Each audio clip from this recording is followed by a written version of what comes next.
Okay mga kaisunan, welcome masab sa atong YouTube channel. Karon ni ami karon sa dapit sa Tagbilaran, mag-attend mi og seminar sa Shema.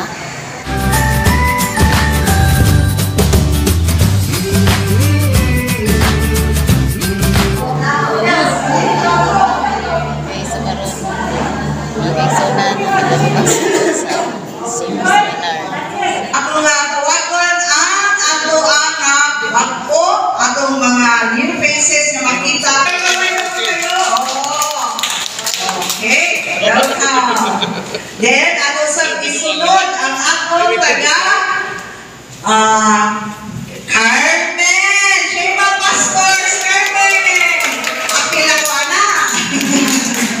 Okay, ang next atong tawagon ang taga Shema Pastors from Pilar Group. Then, ato sa isunod, ang taga Wailaing. Pastor Albulario. Ang pinakadool mo. Ang atong mga Shema Pastors from Calape. They are all ladies. Walay nasakol nila diyan, ha? Puro sila how din mga bansi, ba? Bitaw. Okay, welcome ang tanan. Nalipay-lipan na ako, ha?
Jessie.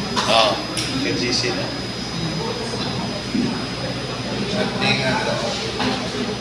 Okay, continue please. Yeah, step forward, everybody. Yes. We are going to train Shema children by the name of Jesus. But after title, his family is Marjorie. Sister Marjorie is standing at Shema Church. They lost. They lost their house because of typhoon. This is their first love house in Sardinia. Can another picture, please? Wala. Yeah, Nigerian, Nigerian husband and Nigerian children. Another picture, please. Yeah, Pastor Jesse built their first love house in Sakina. Yeah. Love house in Guadalupe Interment. Yeah, it is foundation of a love house in Carmen, Guadalupe. Yeah, okay, yes. Little different with the something and love house. Yeah, another picture, please. Yes, Pastor Tommy built, yeah, okay, yeah. Second love house in Carmen. Okay, another picture, please. Yes, continue. Next. Okay, yeah. Look at this loaf. Loaf is a little different with the first love house in yesterday. Okay, next. Yes, it's a big word. Yeah. Maybe, yeah. It is almost. I'm going to introduce or explain something about our love house. Na kinalan uniform niya sizes, uniform materials. Design din. Yung nagasto uniform. Ani ang sukod. Ang sukod ang sasandingan ay sasandingan kaya ang iyang aliki murag hangin ang iyang chlorine tini gihimo niya ito ning alula ang iyang chlorine kaya kining area ani tubigon dati niya siyempre o mag-condition ka at kahoy ililikon niya kining halugla pag-build up nimo na sa yuta, ini ang mga haligi niya makakita tanalipon, no? Bisan o mga kusog na hangin. Kaya kini lugar na pupuni, humukon na kayo, sila na mo build up niya na one step lang ang sa ato ang agenda kay mag-open forum na sa ang i-entertain ng mga questions katulad.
Unahon, no, pagtanaw kay mag-evaluate ta kadtog yung kanang naapektuhan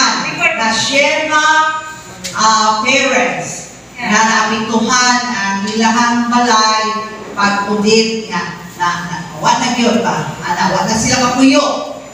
Yes, yeah. Everybody can look at this. This is the requirements of Love House. Love House? Yeah, first one is name of scholars. Name of Kaliho scholars. ko sulat kadtong mga musabita. Unsa bay mga panginahanglan sa apply ini balay sa guma. Una sa tanan, ngalan sa Okay, next one is the name of parents. ngalan sa scholar una, sunod ngalan sa ginikanan, Shema scholars, Yeah, next one is siblings. How many brothers and Mga- sisters? okay, We are scholar. okay, pila ka buok sa pamilya, pila anak, mga ngalan nila, Another one is address with picture. and attached ka og hard copy na picture. Yeah, what kind of picture? Just destroy their house. Also, no more house there, but all family stand on lot. Take a picture, please. Background, ang pag-take nila picture, background mo na gubat nila nga ulianan.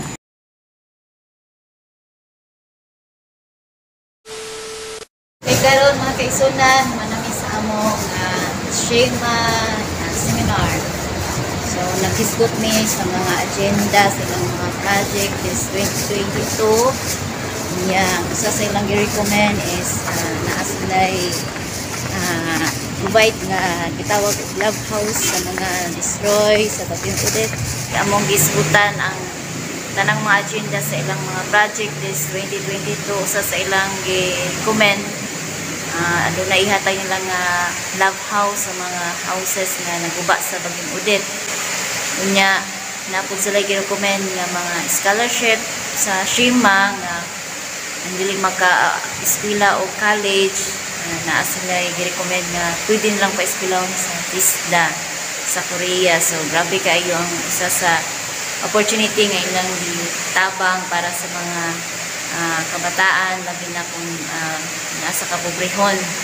So naimong successful kayo ang seminar. Nagpasalamat mi sa mga sponsors nga mo isa sa paghikapon sa Ginoo na nauna sa tinabay ni Pastor Sarah Kim.